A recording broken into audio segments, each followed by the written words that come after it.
Ďakujem veľmi pekne, pani predsedníčka. Nedávna prírodná katastrofa, ktorá zasiahla strednú Európu, má katastrofálne následky. Boli to jedny z najhorších povodní v histórii.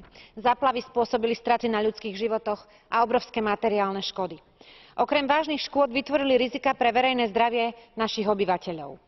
V Európskej únii stále veľa rozprávame o tom, aký sme solidárni a ako potrebujeme solidaritu. Myslím si, že teraz nastal ten správny moment tvrdiť a potvrdiť, že tieto slová sa môžu pretaviť aj do skutkov. Obrovské hospodárske a sociálne straty, ako aj škody na životnom prostredí sa musia kompenzovať.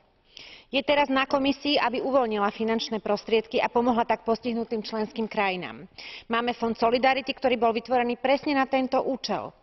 Zmiernenie škôd si vyžaduje rýchle a účelné čerpanie prostriedkov z tohto nástroja pomoci.